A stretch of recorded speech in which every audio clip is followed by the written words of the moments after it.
Hi, my name is Alejandra Villegas. This is the second delivery for the English Project 5 and 6, and we're gonna talk about the short stories from Edgar Allan Poe. This is the story of a man who calls himself as William Wilson because he was so ashamed of his real name. William has been raised in a wealthy family. He had always done whatever he wanted to, and that's because of his heritage, he said. One day in school, William met another children that looks just exactly as him. They also had the same name, they were born the same day, and they entered to the school the same day. Everybody else in school thought they were brothers. From that moment, William started to hate these guys since he didn't do what he wanted, and also because he was better in everything and kind. This guy, who we are going to call the second William, always tried to dress like him, act like him, but always being better. Years passed, and William decided to quit the school. He also got into drugs, alcohol, and gambling games. He used to travel all around the globe, fooling and cheating people.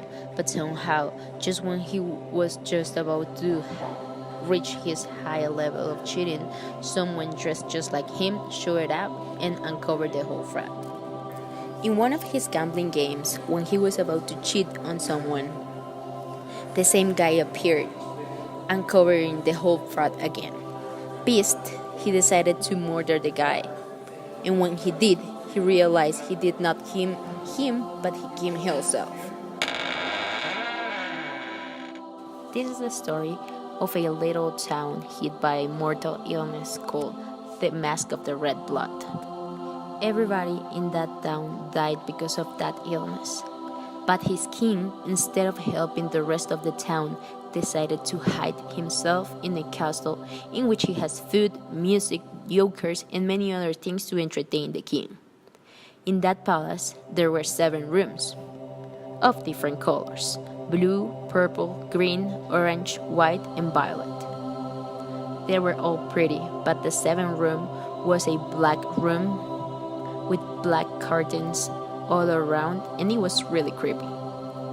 One day, the king decided to do a mask party in the black room, but when the clock hit midnight, all of the attendants of the event saw a tall and red shadow. The king, scared with his shadow, tried to kill it with a sword, but on his first attempt, the king fell dead in the floor and the shadow disappeared.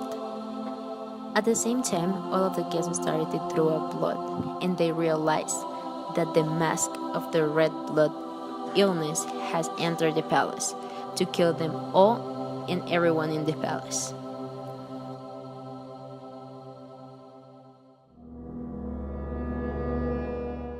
The story was narrated by a man who looked at himself as if not mad or insane. He started explaining how nervous he was. He said it was because of an old man who lived in the same house as him, especially because of his strange eye. He started being kind at him, trying to please him in every need and doing whatever he wanted to do. One day, the man started to have the feeling to murder the old man. He said it was because his eye was very disturbing. The night of the murder, he decided to suffocate him with the pillow. After that, he hid him within the floor. The next morning, the police arrived to his house because some neighbors called them the day before, since they heard some screamings. The mad guy let them in, pretending that nothing had happened and everything was just the same as usual. He even invited them to have a cup of tea. But suddenly, he started hearing a beat of the dead body's heart. He also thought the cops were also hearing it and making fun of them, so he decided to reveal the whole truth.